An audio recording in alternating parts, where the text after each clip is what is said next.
Good afternoon, everyone. I'd like to welcome you to the Gibson Museum and Cultural Center. I recognize a lot of familiar faces here. I'm Voris Brumfield, and I am the president of the Friends of the Gibson.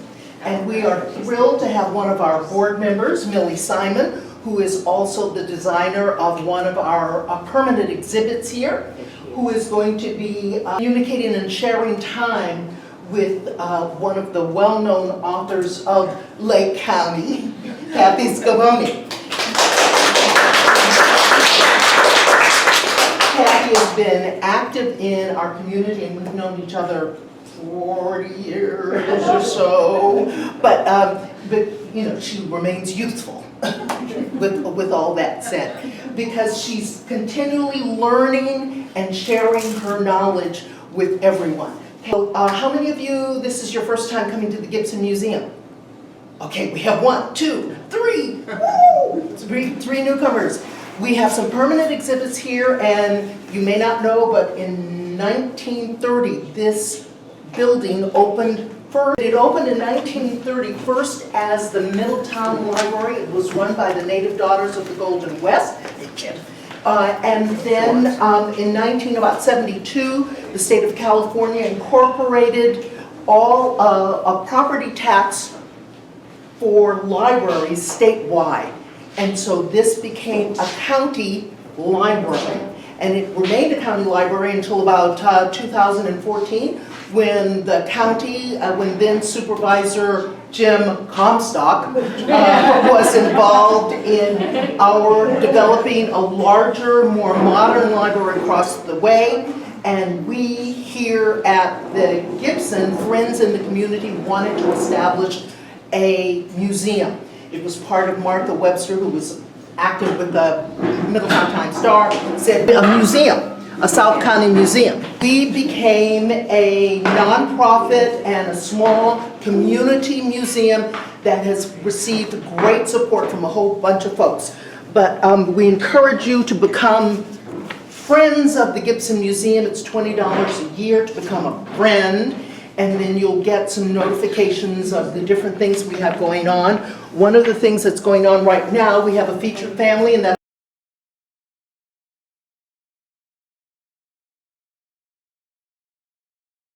every 2 months.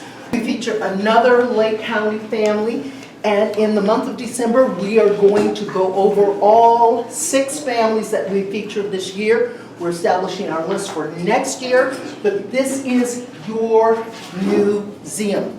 This is a way in which we can not only highlight what has happened in this community, but we also want to recognize the people who have made it the loving place that it is, and give their descendants a connection to what makes this a beautiful place to be. Not only because it's beautiful physically, but it is beautiful spiritually, and it is also beautiful because of the people and their support of one another and support of this community. So I encourage you to enjoy the first of 3 presentations that are going to be made this evening. The next one starts at 5:45, and if you want to hang around. Oh, who's doing that? No. What a turnout. I'm Millie Simon, and this is my friend Kathy. We go do a lot of hiking, but we're interested in this plant stuff, but Kathy can start with this book. All right. We approached the editors of this magazine, News from Native California, about writing a column on plant use by Native Americans, so an ethnobotany column. So our first one was out in this month's, comes out just 4 times a year, and our first one was elderberry. So we gave an introduction, and we talked about the elderberry plant. But before we tell you about what we learned, I thought it would be appropriate to read a little poem by William Ralganol Benson. He was a Pomo Indian who lived in what is now Buckingham. He was born in 1862, and his parents were his mother was Pomo of the water lily people. I really can't pronounce the names very well, but I'll try. Are you talking about the Buckingham up here? Yeah. Oh. Yes. I know, we haven't even told each other what we're really so her, It's Kunanalapa, so and, that's it, just comes out on me like that. And I probably cannot repeat it again. and the rock, and the rock people, which are called, The Happy-Naco. okay, good, sounds like I would pronounce it. His father was one of the first white settlers of the area, and because of his mixed heritage, he grew up in a household in which Eastern Pomo was spoken, and he became, with his wife later on, a well-known basket maker and very involved in art and literature. So this is his poem, William Ralganall Benson, called The Aliveness of Things. Plants are thought to be alive. Their juice is their blood, and they grow. The same is true of trees. All things die, therefore things have life. Because all things have life, gifts have to be given to all things. And I'll pass this around because this is an 1890s slideshow, and it goes, in the old way where you had a piece of paper and you held it up. This is a map of local Indian tribes and all of California, what is now California, in before the European contact. So Lake County Native Americans would be the Yuki, Patwin, Pomo, Wapo, and Lake Miwok, and then of course anyone else who came in. So California really had, with their 100 tribes for this area of what is now California,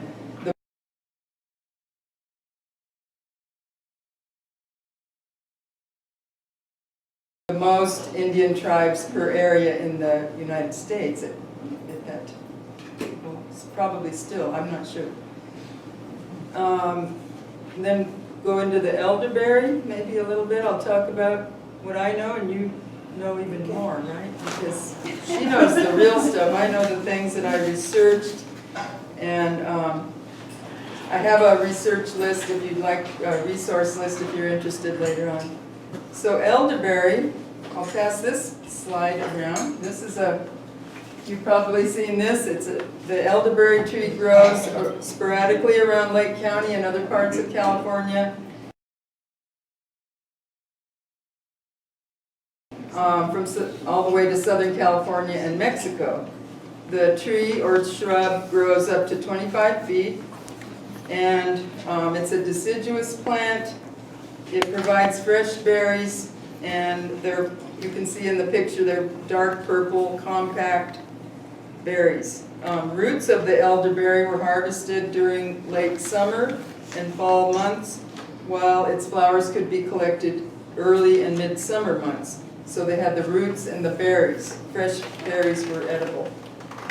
Specialized uses for elderberry included utilizing the berries and flowers for medicinal purposes. And so when flowering, the plant's blooms were considered the mildest component of the plant and could be used to relieve fever, headaches, stomach ailments, things along those lines. Medicine men also knew how to apply the plant as a wash for wounds and as a diuretic for stiff joints. It was used in many other ways, and it's important to know that when you're handling the plant, it contains alkaloids which can cause nausea. So if you don't, along with any of the plants, I should make a disclaimer. If you really don't know what you're handling, then you should be, it's imperative to be careful. Avoid the berries of some elderberries that are red, as they're considered toxic. So all parts of the elderberry are toxic except the flowers and berries. So it was used later as well for fashioning into pegs and combs, blowguns, since the wood is so hard. And probably, I know there were other uses that Millie is dying to tell you about. I don't know about the hardness, but we use it, the elderberry is used for clappers. This is what my dad made. I know him, that was my dad, and years ago, over 50 years ago. But this is made out of dogwood and the other one's made out of bamboo. But when they do the dogwood, we consider it softwood. Oh, Because they put a coal. What about elderberry though? Oh, the elderberry? Yeah. Well, I'm no cook, but I know I've seen them cook it and make, jar it, just like we do canned tomatoes and stuff. I've seen Okay. that done, but I'm no cook, so I don't know that. But when they did do this, when they cut a piece of wood off your branch, and they put a hot coal and let it burn, and it would burn all the way down, then they put another hot coal and let it burn all the way down, all the way down. And then this is on our clapper, it's called the mouth. You don't touch it here with your hand because you really don't put your finger in your mouth, even on a human. So that's how we treat it. It's just like, it's a life because it helps us make music. And then they do like that. I mean, you can do a lot with it. I mean, you could put decoration on it. I could see my dad kind of singed it here. And then you get a saw. I don't know what kind of saw they had. I just remember seeing my dad have a little, like a steak knife, and just saw it all the way down as far as he wanted to make it for his hands. And then, there you go. And that's just what we did with ours. But that's how they made the hole. But nowadays, everybody has a long drill bit and can send it all the way down. But a true Indian will do the old way. They will put a small coal and let it burn all the way down. All the way down. They won't use that's just cheating. So, they don't, it's just like cheating on school. You don't let your students cheat. So you do it the proper way, because that's the way you're supposed to do it in order to conduct the music. And then, like I said, one of them is made, this is made out of bamboo, same difference. And bamboo, they can split easier, so you gotta be real gentle with a bamboo. Because when you cut it, like this one is splitting, because it's 50 years old, and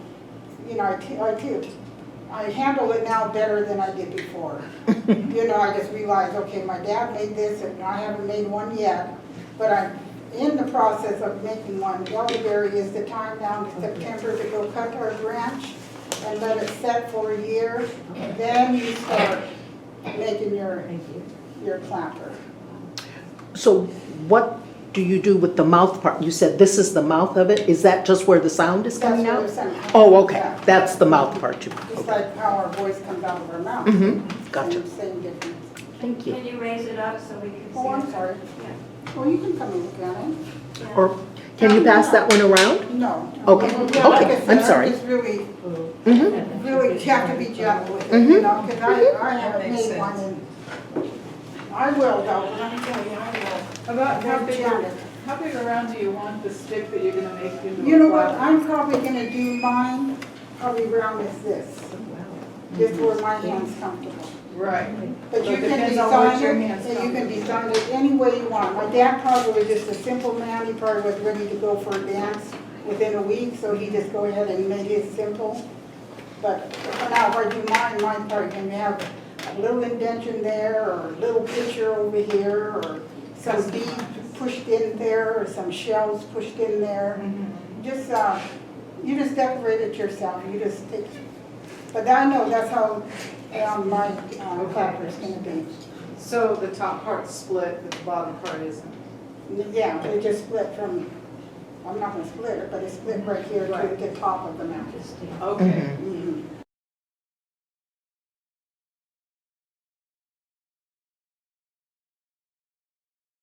Thank you. Are you going to use the coal, Millie? I don't. Or do you want to use our drill?